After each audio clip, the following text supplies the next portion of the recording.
ladies and gentlemen. This is Ukrainian Talk Show on Pod TV. My name is Sasha Star. Our guests today are Dr. Uh, uh, sorry, I was nervous about this. Um, Dr. Jonathan Lockwood. I was so nervous about it. I was thinking about professor or doctor, professor or doctor. Last time I called you both. I'll answer to either. No, you are a doctor for sure. Thank About you. professor, when you are teaching, you're a professor. Correct. You're just a doctor. I'm a professor when I'm teaching. Yeah. All other respects, doctor works just fine. Well, for this program, you are also professor because Oh. you're teaching us a lot of valuable Well, thank information. And finally, we have Ivan Kucherenko from Kyiv, Ukraine. Hello, Ivan. How are you doing?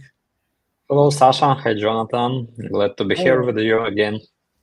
Should we start with the movie because we want to have a real taste and just Didn't we little already have a tease sneak preview?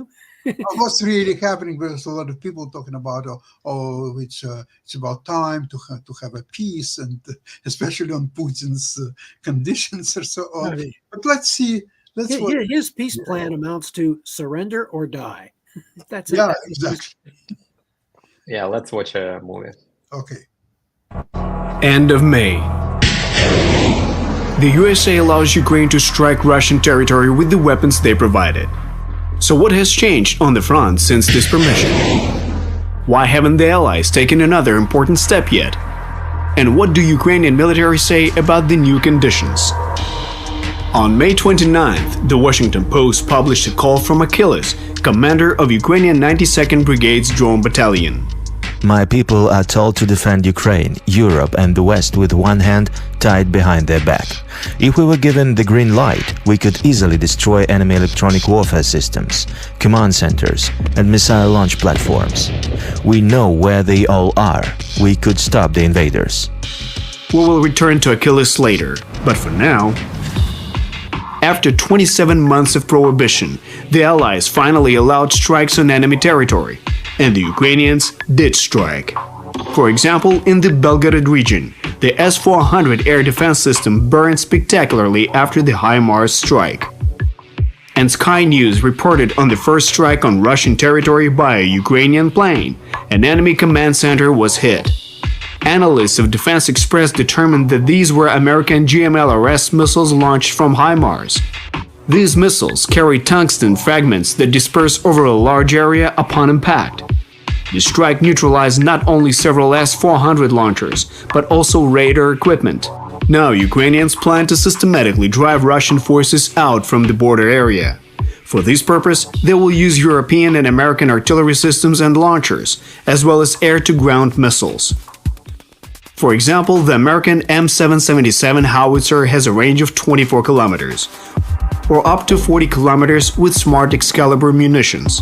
The Slovak Zuzana and German Panzerhaubitze 2000 can fire at 40 kilometers, the French César at about 46 kilometers, and the Swedish Archer at 60 kilometers. However, HIMARS has a strong chance of becoming the headliner of the strike forces.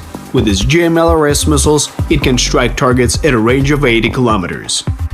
That said, the USA did not allow Ukraine to use long-range ATACMS missiles. The UK and France, however, did not directly prohibit Ukrainians from using their air-to-surface Storm Shadow or Scalp missiles. The export modifications of these missiles reach a range of 250 to 290 kilometers. Another innovation is currently being tested in the war in Ukraine. Ground-launched small-diameter bombs, or GLSDBs, proved ineffective as they were downed by Russian jammers. Instead, the less-known small-diameter glide bomb, GBU-39, showed incredible effectiveness. Almost 90% of the dropped bombs hit their target. GBU-39 was also adapted for ground use in HIMARS launchers, a development that Pentagon representatives say will increase the range of rocket artillery. But why do Ukrainians need to strike Russian territory at all? It is actually necessary not just to destroy the enemy. In May, Russia launched a new large-scale offensive on Kharkiv, Ukraine's second-largest city, located just a few dozen kilometers from the border. Moreover, preparations for the attack were carried out right before the eyes of Ukrainians. Rob Lee, a senior fellow at the Foreign Policy Research Institute's Eurasia program, explained to Reuters. Russia could keep its artillery right across the border. It could keep air defense, electronic warfare, command and control there. It had maybe a degree of kind of sanctuary. Ukrainians saw all this, but their hands were tied. Old Soviet weapons did not reach there, and Western ones were prohibited to use. What did this lead to? Russia occupied another 200 square kilometers again. Several villages were destroyed by glide bombs and artillery. The almost 20,000 strong town of Vovchansk became a battlefield and practically ceased to exist. Now the situation may change. The Russian offensive is already stalled. Most of Ukraine's allies have given permission to freely use their weapons. Russia constantly threatens everyone with words. But how did they actually respond? With a deep fake, for instance. The US State Department spokesman Matthew Miller allegedly proposed to target the Russian border town of Belgorod. It is not the first time Russia loudly warns about something and does nothing. Same thing happened with the tank coalition, ATACMS and F-16s. Provision of all these weapons was caused by the intensification of Russian attacks on the battlefield, and all this helped to level this situation at least a little. However, all this time the West has only been reacting, not anticipating events. But here's what Ukraine could actually achieve if it no longer had to fight with one hand behind its back. Crimea is a Ukrainian peninsula that Russia has occupied since 2014. It is Putin's pride. It hosts multiple Russian military bases, airfields, and a naval fleet. But now all of this is under threat. Almost half of the once formidable Russian Black Sea Fleet is already at the sea bottom. On April 17th, after an ATACMS strike on the Jankoe Air Base, helicopters, an S-400 battery, and a command post were damaged.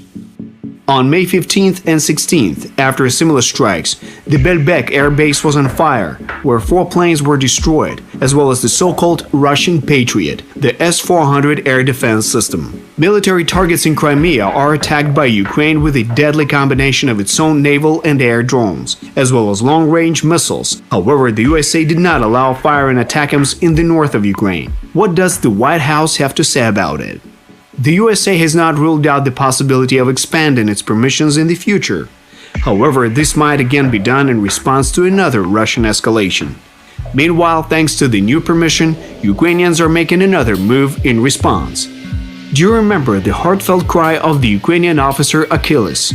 It seems that something has changed now. The ground under the occupiers' feet is starting to burn. Their equipment, artillery, S-300 and S-400 systems, electronic warfare means. All this is starting to ignite. We have already inflicted heavy strikes in certain sectors. As a result, Kharkiv has not been shelled for almost a week. It is important that in the near future our allies allow us to use long-range weapons exclusively against military targets. We must strike the enemy in its lair and fight the root of the problem, not its consequences.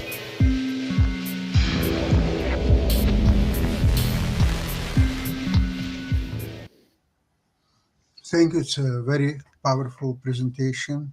Very, And, very convincing and persuasive, as I would say.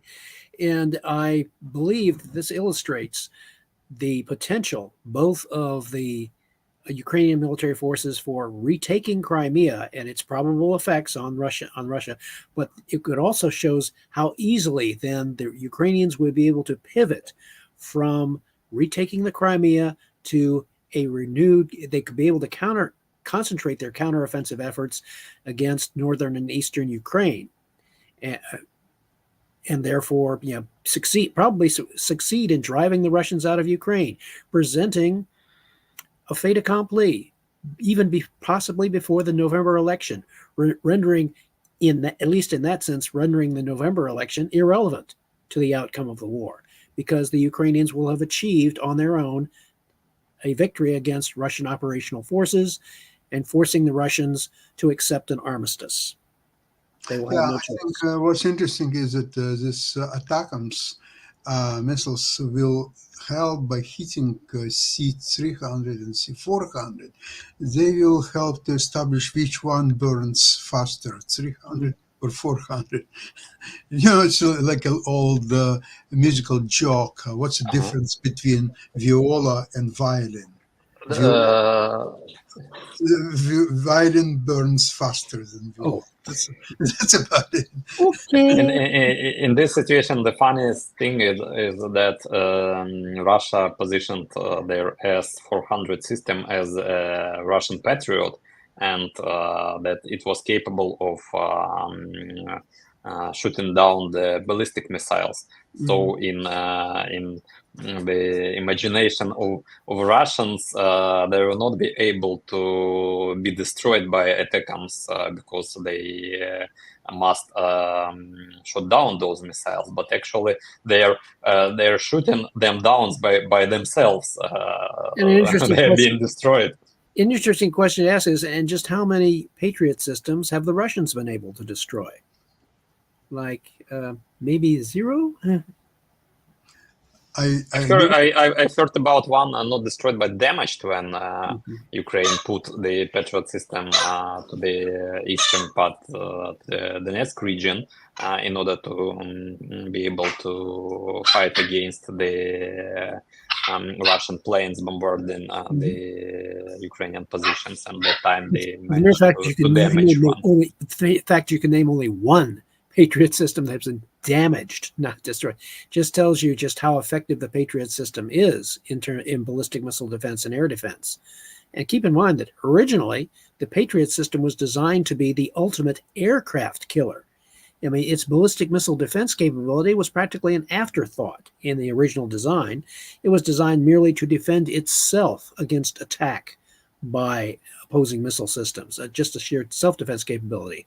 But as the Persian Gulf War demonstrated the potential of Patriot for air defense and defense against other types of missile systems, Raytheon began working on continually product improving its Patriot systems until it has reached the level of effectiveness that, when employed by the Ukrainians, has exceeded the expectations of even its original designers.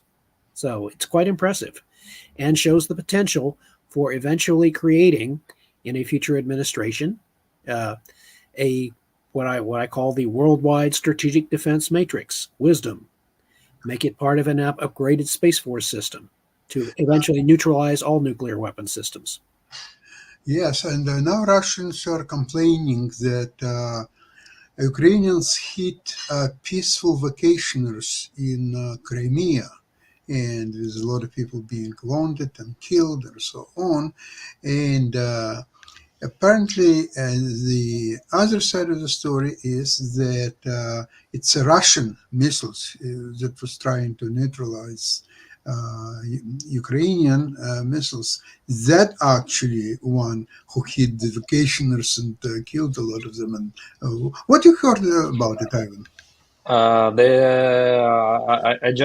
don't know what vacationers are doing on a great military base near the military objects when Ukrainians were able to strike military objects in Crimea far before that permission to use Western weapons to attack Russian territories. It's a huge question. From other point of view,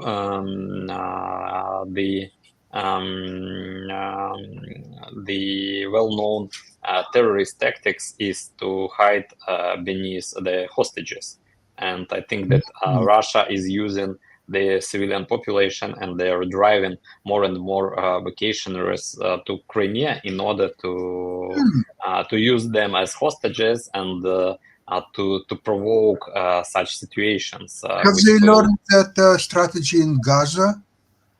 I think definitely they not learn. They not learned. They teach that strategy. They taught. I agree with you. That strategy a lot of terroristic organizations, because majority of terroristic organizations worldwide was sponsored by the Soviet Union, still the Cold War, and Hamas is not. It's a great partner of Russian Federation. They don't even hide, because the representatives of Hamas go to Moscow, meet with Russian officials. So the tactics are the same. So what I've heard is that it was actually the Russian anti air missile which blown in the sky, and what was also remarkable that there was no air defense notifications at that time. People were just relaxing on the beach. There were no air sirens. There were no notifications that there is an attack on Crimea. So maybe it was some kind of provocation from Russia in order to get such a result. I will not be surprised it was some kind of provocation from them. I hope these vacationers got good discount on their vacation package by the name Welcome to Hell. Hope they had insurance. Prices on vacation in Crimea already dropped by like 20%. Only? I'm not surprised. I'm just surprised of people who are buying those travel packages to Crimea. Maybe they're getting hazardous duty pay. Very brave people, I must say. Yeah, really. And they go there for relaxation? Yeah. Yeah. There is pictures when people are lying on the beach, and beneath them there is some kind of radars and other military objects on the hills, and they are just lying on the beach and waiting for Ukrainian rockets to destroy these objects.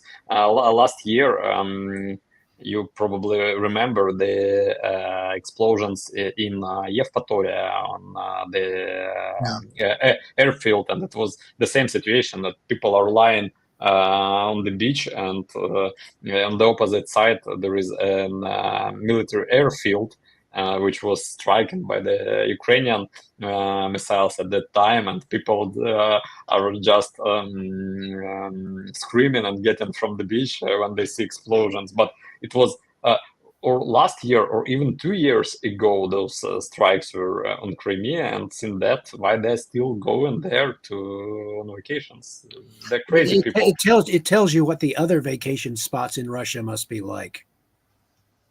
Yeah, actually, speaking about air defense, it's becoming a huge issue for Russia, because they haven't really demonstrated that they have a valid, sturdy the air defense system. Actually, one commentator mentioned that even when Ukrainian drones were reaching the Moscow, there was no evidence of any air defense effectively striking at them. And they came to conclusion that the only really valid air defense is where the Putin is personally in that particular place.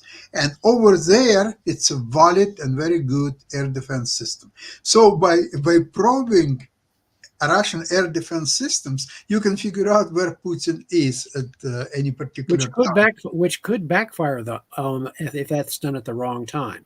And Yeah. the Ukrainians are well aware of that.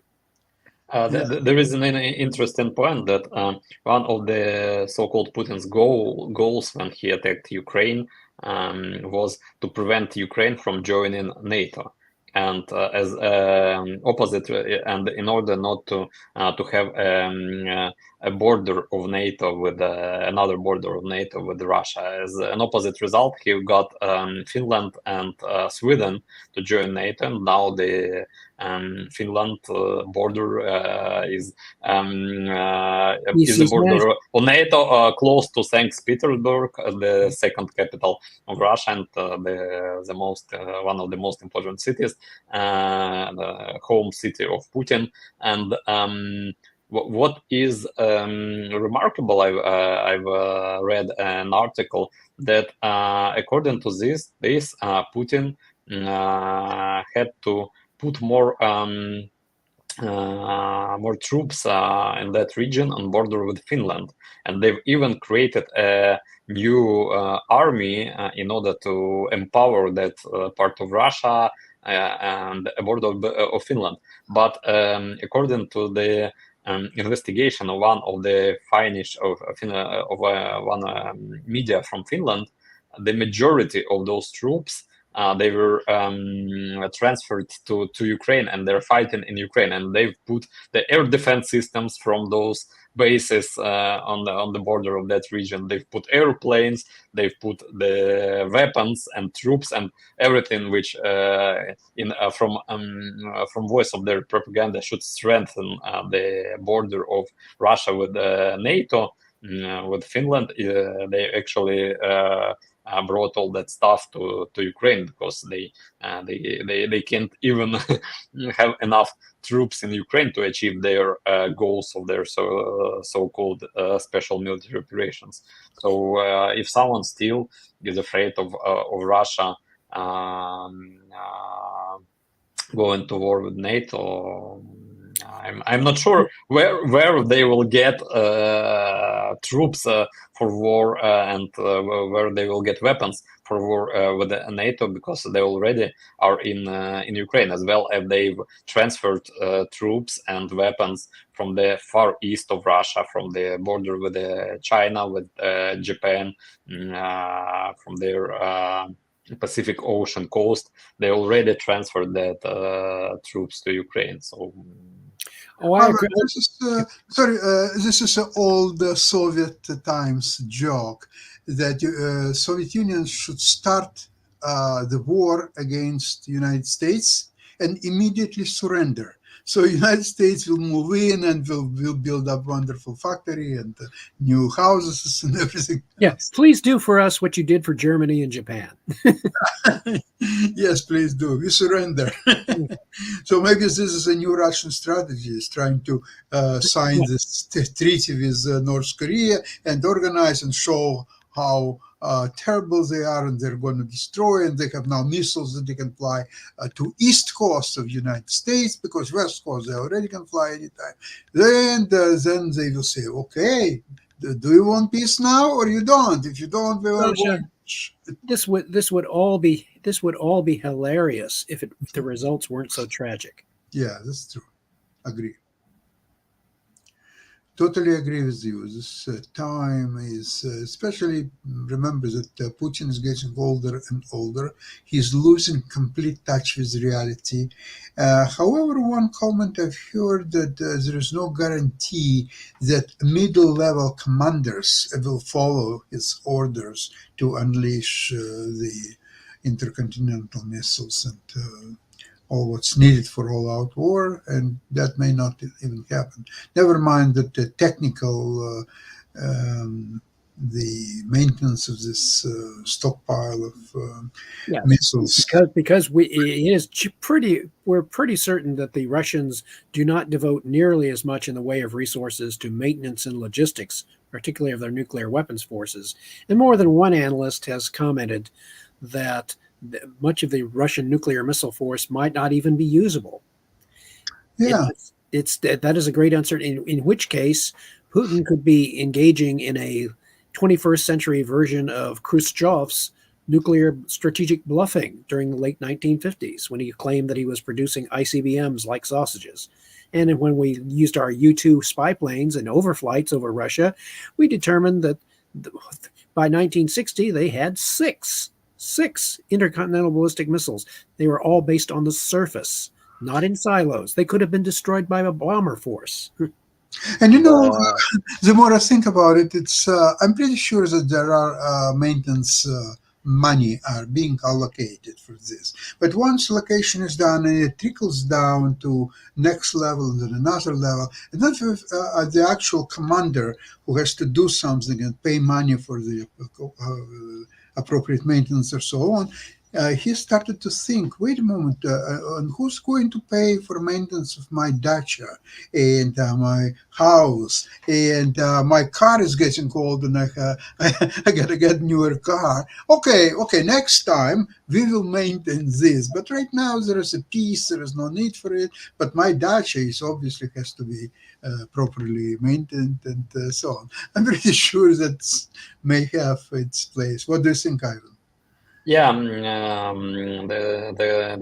the corruption in Russian army is well known, but I just wanted to add to Jonathan words that what is also interesting to know that the majority of Soviet ICBMs were produced in Ukraine in city of Dnipro on Pivdenmash facility, and we already discussed that that was one of the goals why Putin wants Ukraine being a part of Russia. It's a military industry because the engines for Russian tanks and tanks were produced in Kharkiv.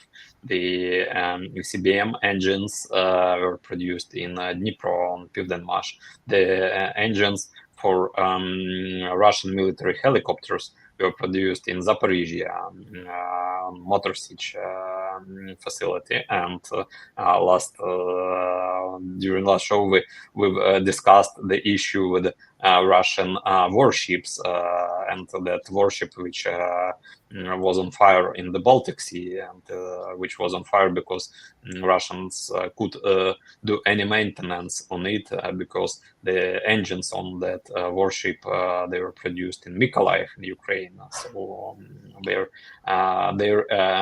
military producing system is incomplete without Ukraine, and that's why they wanted to occupy Ukraine so much, and that's why they were afraid of Ukraine being a part of NATO, a part of the European Union, because otherwise they will not be able to increase, not even increase, to restore their military power, which Russian got during the Soviet Empire period.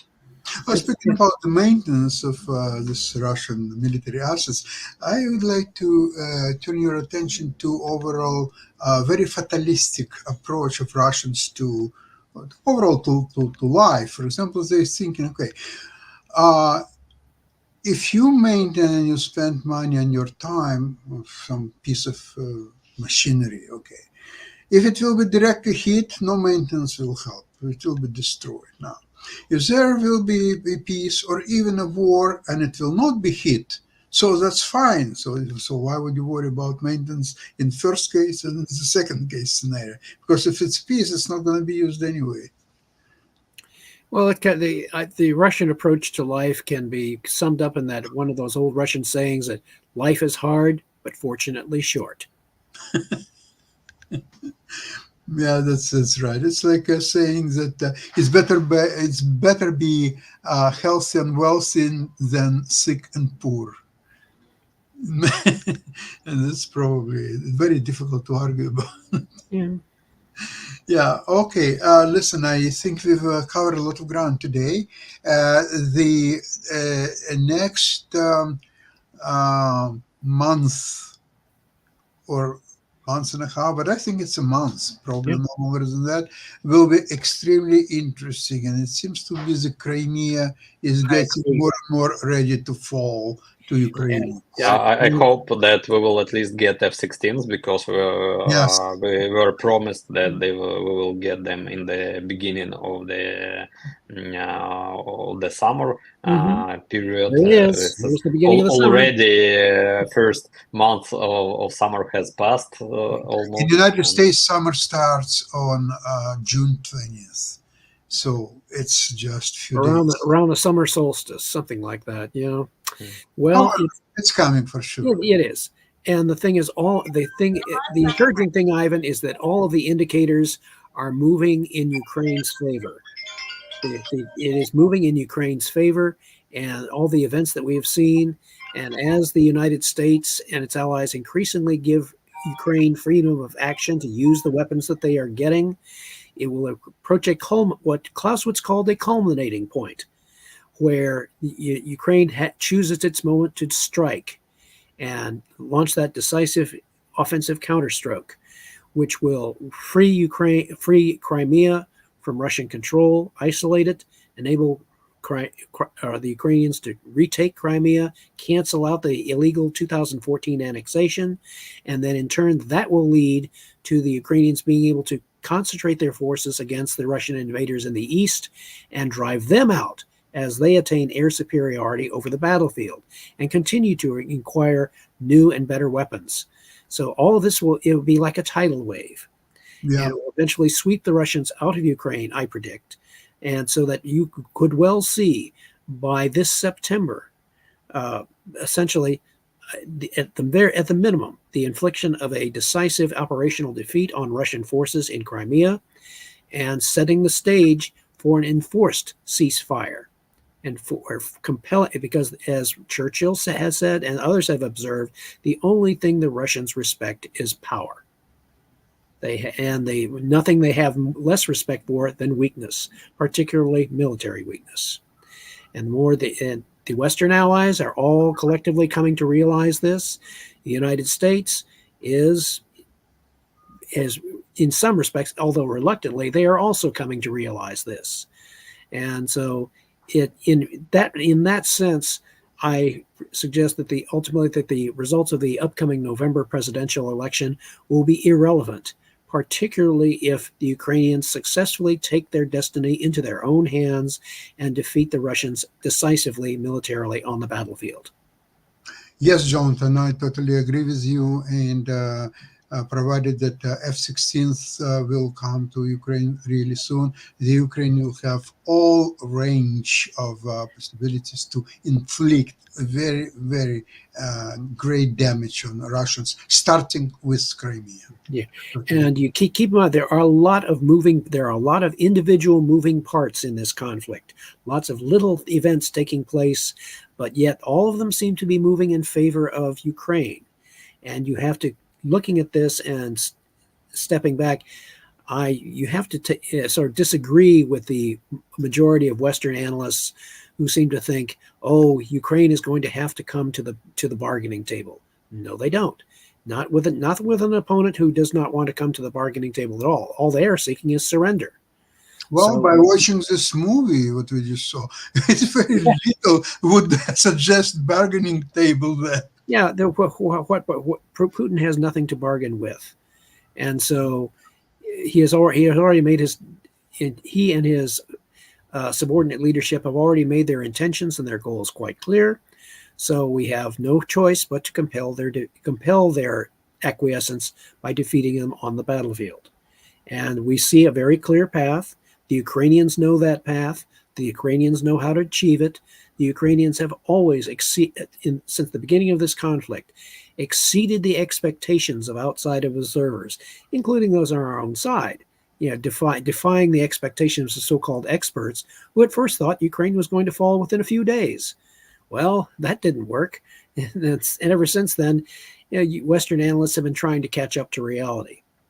So I would say that in this case, I remain cautiously optimistic, and that provided that as I have high confidence in Ukrainian military's ability to choose the proper moment for inflicting the counterstroke, knowing where and when to strike, and where and when to use their weapons and their personnel to maximum effect. And that is pretty much where I stand right now.